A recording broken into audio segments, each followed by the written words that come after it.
And we are back, ladies and gentlemen, getting ready for our fourth bout of the evening. This is another, what we'll call shin guard amateur fight. We've got Sean McSherry about to take on Jeremy Sakuta. Let's have a look at our tail of the tape.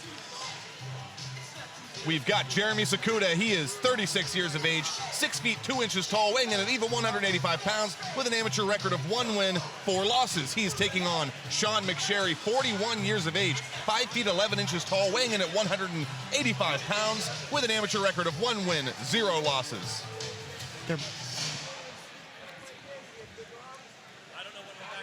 Let's send it over to our ring announcer, Dan Bogan, to call in the fighters. Get ready for our first fight to take place. First in the blue corner, Sean Patrick McSherry to the cage side. Sean Patrick McSherry to the inspection area cage side, please. Sean McSherry getting ready to approach the cage. In the blue corner, McSherry's 41 years of age, which is interesting, actually. I've heard that he's got a pretty high pedigree of grappling, taking on 36-year-old Sakuta. A couple of older gentlemen going to be getting in the cage tonight. He's a well-ripened 41. I was going to say, man, he's in good shape. Look at that guy. And I think this fight's at 170. Both men are 170 pounds. Yeah, not 85. Yeah, that was a mistake on my part, and I apologize to the viewers and listeners right now. Take a look at McSherry's ears. They show the sign of a well-worn grappler and wrestler. What we call cauliflower ear. It's scarification, scar tissue that builds up in the ears from repeated blows, often from the forehead of a wrestling opponent. Well, his only previous fight was a win first round via Kimura submission over Charlie O'Brien, who fought earlier tonight. That's correct. And, you know, one of the things I notice right off the bat whenever I see that he has a first-round submission win, normally whenever you see that, that's a choke hold. You know, they get him in a choke, they catch it quick, and they put him out. You got to be a strong guy and a good grappler to get someone in the first round with a Kimura. I mean, that's a technical move, and that's something that's very difficult to put on a fresh opponent. McSherry looks jacked. Look at that guy. He is in good shape. Wow. Red corner, Jeremy Sakuta. Jeremy Sakuta, red corner to the cage, please. Coming out, we got Jeremy Sakuta, well-seen fighter here at Gladiators of the Cage. Had the opportunity to call a few of his fights. I would call Jeremy Sakuta one of the hardest luck fighters in the area. Absolutely. I mean, he's had, 1 win and 3 losses, but all 3 of his losses were really either extremely tough opponents or, really bad, like not bad, but really tough decisions, hard-fought fights. He has just fought hard fights against the wrong guys, and he's gotten, in my opinion, some bad decisions. I'd like to point out, too, Jeremy Sakuta walking out with a Gladiators of the Cage pro fighter, Dan Sakuta. Similar names, not the same family. However, Dan Sakuta has defeated Jeremy Sakuta in the past. Say that again 3 times fast. Dan Sakuta defeated Jeremy Sakuta 3 times fast. The Sakuta connection. Absolutely. Sakuta, a very well-rounded Muay Thai fighter as well. I'd like to see that possibly they've been training together. Sakuta is a phenomenal grappler, but he loves to go in and just bang. He loves throwing punches, loves getting in there and brawling, and he's got a chin like a cinder block. He is one of the strongest, biggest 170-pounders that I've ever met, to be honest. And I rolled with him, and I was very impressed with his level of jiu-jitsu. Very strong, good base. But in fights, he doesn't use the jiu-jitsu as much. He likes to throw hard and heavy and just go to war. Absolutely. His last fight was last year against David Shim. Him and David Shim stood in front of each other and punched each other in the faces as hard as they could for 3 straight rounds. Shim took the split decision, but a lot of people in the arena that night thought it could have gone either way. Let's send it over to our ring announcer, Dan Bogan, for the official introduction. Ladies and gentlemen, this next contest is in the Gladiators of the Cage amateur middleweight division, calling for 3 2-minute rounds. First introducing out of the blue corner, he weighed in at 170 pounds. He stands 5 feet 9 inches tall, 41 years of age with a 1-0 amateur record. He fights for Rough House Fight Factory from Levittown, Pennsylvania, Sean Patrick McSherry. And his opponent fighting out of the red corner. He weighed in at 171 pounds. He stands 6 feet 2 inches tall, 36 years of age with a 1-4 amateur record. He fights for 3 elements Brazilian Jiu-Jitsu from Girard, Pennsylvania, Jeremy Sakuta. Your referee, Bill Bookwalter. All right. Guys, you want to touch up? If you want to touch, do this for now. Okay, touch now. When the bell rings, you're live. Okay, there we go. Back to your corner here, sir. To the blue. Okay, back to the... Fight, are you ready? Are you ready? Fight! Round 1 is underway. Jeremy Sakuta taking on Sean McSherry. Nice jab initially from Sakuta there. Wow, Sakuta's landing. Sakuta's using his range here. I think Sakuta's key to victory right now is going to be to stay away from the wrestling and the grappling of McSherry. I think McSherry wants nothing more than to just close this distance and get this on the ground as fast as possible. Shooting low. Sakuta doing a good job staying away from the takedown. Good jabs by Sakuta as well. Sakuta is just lighting him up on the way in. And he's got a nice double underhook to defend this takedown. It could be to no avail, but I think Sakuta has a good shot of defending this. Yeah, with that underhook. There you go. I think something that McSherry is finding out here is Sakuta is hard to overpower. I mean, he's big. He's 6'2" at 170 pounds, and he's not skinny. No, he has a large upper body, and he's very strong. Sakuta's landing those punches, too. I mean, I think he might be overwhelming McSherry with those hands a little bit already. I think there's a trickle of blood there coming from McSherry doesn't want yeah, anything to do with this. he's opened up already. He wants nothing to do with this. No, his striking is not on the level of Sakuta's. Wow, Jeremy Sakuta, very impressive. My goodness. He needs to figure out a way to stand back up. Honestly, if I was Sakuta here, I'd just stand up out of this. Stay away from that. McSherry's trying to lace that leg and get him all the way down to the ground. Sakuta's doing a good job right now of not getting to the ground.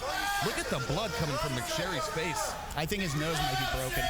I mean, you could see he was being a little timid with getting punched there a few seconds before he got onto those legs. There is a lot of blood. It is. Wow. Time. I think they're time. Injury look time. at this. Doc, I gotta make sure your nose isn't broken, dude. And rightfully so. I mean, that's a lot of blood. There is something to be said about that. Some people's noses bleed when you look at them wrong. I mean, I'm not sure if McSherry's one of those guys. I'm not sure if it's all nose blood or if there's a cut on his forehead. I just had to make sure he's pouring all over the place. Stop that. No, I don't think there's a cut on the forehead. There's a small cut on the forehead above his left eyebrow. Ron, on the left can we get a side little of his case forehead. cleanup? I wasn't sure if that was a cut or that was splatter. I think it's his nose, man. I think they might have broke his nose. Mostly nose. This is neutral. His corner's over there. You could almost see whenever Sakuta landed a couple of those combos, he was kind of, you could see him flinch a little bit. Yeah. We protect his face a little more. Can we get blood in here? Doc, he's let good. it go. I don't think McSherry has the striking capabilities that he needs. Hold on a second. to get it's in not on safe. Sakuta. I think right now Jeremy Sakuta needs to go out there and It's not safe for me to restart him like that. Yeah, Sakuta smells blood. I mean, literally, because the ring is covered in blood. It's my time now. My time. Kind of a metallic smell. I don't want you guys slipping in that. I'm going to start you guys standing again. I just had to make sure his nose wasn't broken. He was like pouring. Good call from the referee. Having some of that blood cleaned up, that can get slippery. It can get really slippery. Let's take a look at the instant replay of one of those shots if we can get a second here. I don't want to cut into the fight, but we see McSherry here. He got a little bit of a takedown. He's really jockeying to try to get a hold of the left leg of Sakuta. He even at one point laces the leg with his own leg. All right, I'm good. But Sakuta's not having it, man. He's just kind of keeping his hips far enough away from him, keeping himself in a good position and working on that kidney. Too strong. I'm comfortable with letting him go between now. If you're going to take down Jeremy Sakuta, you're going to have to push your way in deeper. And the only way to do that is to use some striking to get in. We are back. Sakuta pumping that jab. Doing what he needs to do, man.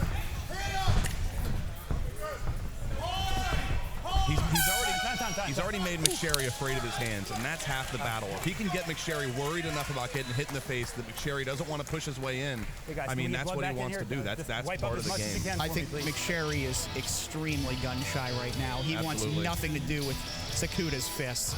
And I think Sakuta, honestly, especially given that break to clean up the blood, Sakuta's going to come out fresh, and I suspect that there's a very good chance this fight isn't going past the second round, to be honest. You know, and we saw in Sakuta's last fight versus David Shim, he was throwing punches harder in the third round than he was in the first. He does not get tired. I mean, he hits like a freight train.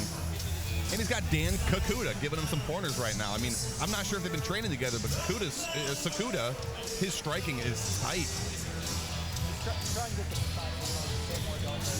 Yeah, I think that this second round is a very good chance of looking like the first unless McSherry has figured out how to get inside and actually get this takedown. Which, let's not put that out. I mean, that's a possibility as well. Okay. We're on my time till they're cleaned up. We're going to wait till they're cleaned up. I don't want you guys slipping and sliding in that.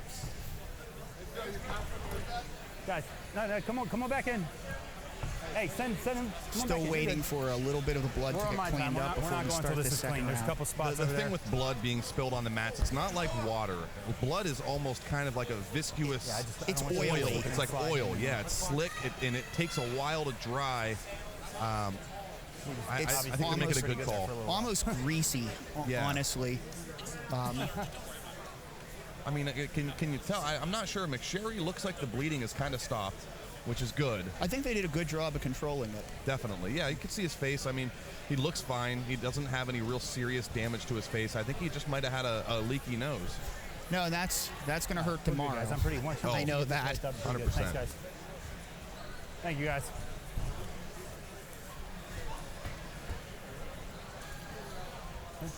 Both fighters looking actually pretty fresh. Well, I mean, they came in both looking like they're in great shape. Right.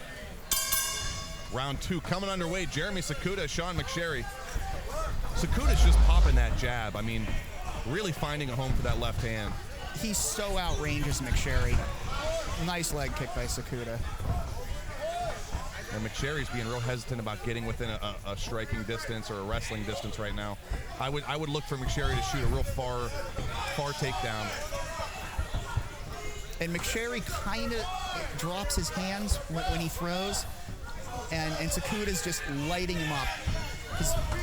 Sakuta's not afraid to get hit. No. I mean, that's one thing we know about the guy. He's not afraid to get hit, and something McSherry is doing here is he's throwing his punches at a range where he can't possibly hit Sakuta, and Sakuta's countering at a range where he's going to hit McSherry every single time. Here's the thing about being a shorter fighter in a situation like this. In order to do any damage with your hands, you have to be what I call uncomfortably close. If you're not close enough that you're worried about getting hit yourself, you're not going to be able to hit your opponent.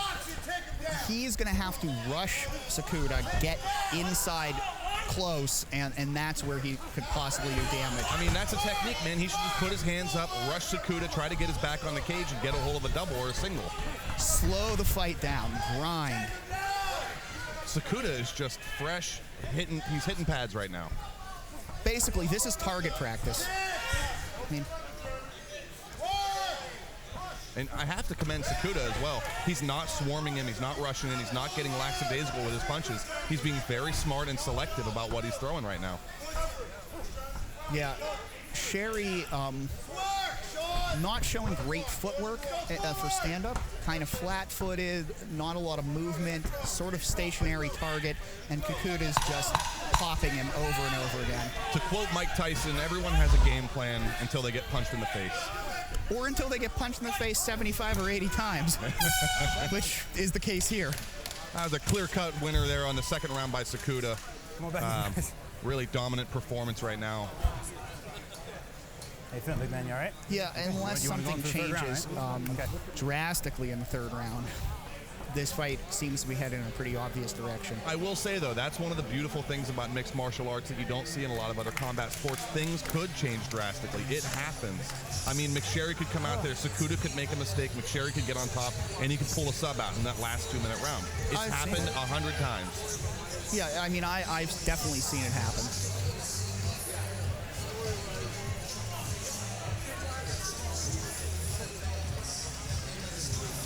McSherry choosing not to sit in between rounds. A testament to likely his cardiovascular training.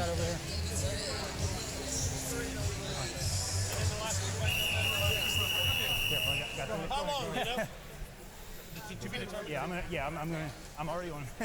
Little good. That's right here, bud. Thank you. A lot of blood getting cleaned up right now. McSherry's corner man, very, very cool. So cool he's wearing sunglasses All right, at guys, I'm night pretty good with that. inside. His future is very bright. Round 3 coming underway. To quote Tim Buck Are you 3, ready? his future Are you is so ready? bright, Fight! you've got to wear shades. Sean McSherry, Jeremy Sakuta. Sakuta once again throwing that jab. looking a lot more active with his punches here coming into the third round.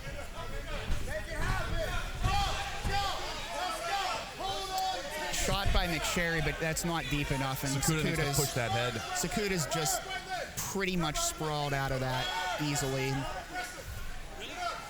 Good job tying up the left leg of McSherry as well. Using his long arms there. Really long arms. A lot of guys wouldn't be able to do that. No.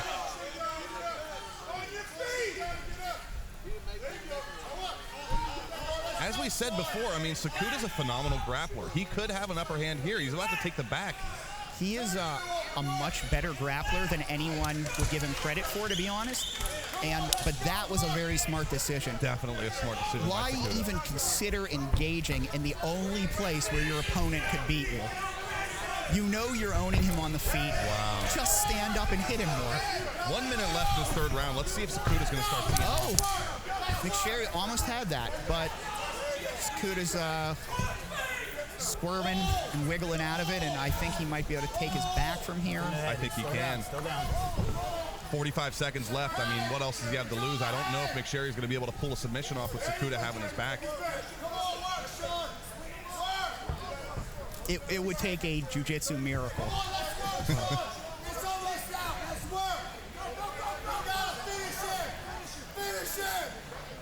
McSherry finally, with 21 seconds left, has gotten what he wanted the entire fight. I'm not going to lie, McSherry's not in a bad position right now. I mean, he's got a lot of opportunities. He's got about 13 seconds to do something, but if he had a little more time, I wouldn't be surprised if he'd be able to work something through. 10 seconds, it's just not possible. Even on his back, Sakuta's still knee into the body. That's a beautiful thing. That is what I would say a landmark performance there by Jeremy Sakuta. He's had a lot of tough times, a lot of tough fights, and I think he just really shined this last fight against McSherry. Yeah, I think he deserved it after, honestly, the kinds of fights he's been through. Oh, definitely. I mean, what an I wouldn't say it's much of an improvement, but what a just crisp performance, you know? It's not about being the best fighter, it's being the best fighter on the night of your fight, and he just proved that he really had the right mentality, the right game plan, the right training. And, you know, I'm going to give some credit here to McSherry because he took a hard beating and never quit. Oh, that never first wanted round was to quit. something. I mean, he had an out right there when he was bleeding. If he told the doctor he doesn't like this, he was done with that fight. Oh, absolutely, and that's not an uncommon thing in these first few fights. Let's take a look and see if we can get an instant replay of some of the action we just saw. I was worried for him. Brought to you by Cut and Run Productions. There's that jab. Wow, big sort of hooking, looping, half jab, half hook there. I love Sakuta's distance in this fight. His range was dead on. Just far enough away to not get taken down, but just close enough to use his long limbs to really land some good strikes. Very, very well executed by Sakuta. Yeah, let's not take anything away from McSherry. He took a lot of shots to the face, and I'd like to think he proved something to himself here tonight. It is tough. Yeah, kudos to both of the fighters. I mean, very tough guys. I'm going to read your decision here. You're all right.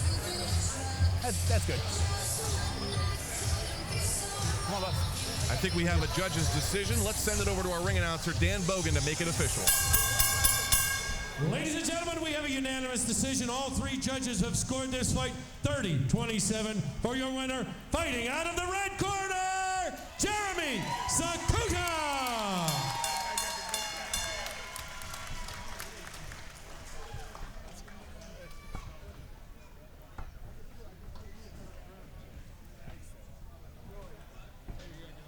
Jeremy, excellent job tonight against a really game opponent. You really put your A game out there. I think tonight we just seen the best display of striking, calculated and precise. Was that your game plan going into this, Jeremy? Yeah, I like to stand and bang. So if I can keep it on the feet and make someone trade with me, that's what I'm going to do. Well, you did an excellent job of that, keeping your range, and definitely kind of dictated the whole pace of the fight. It's great to see you back on the winning track. Anyone you'd like to thank here tonight?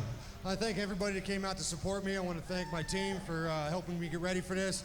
I want to thank Sean. Everybody give him a hand. I hit him with everything he had, and I couldn't put him down. So good fight, Sean.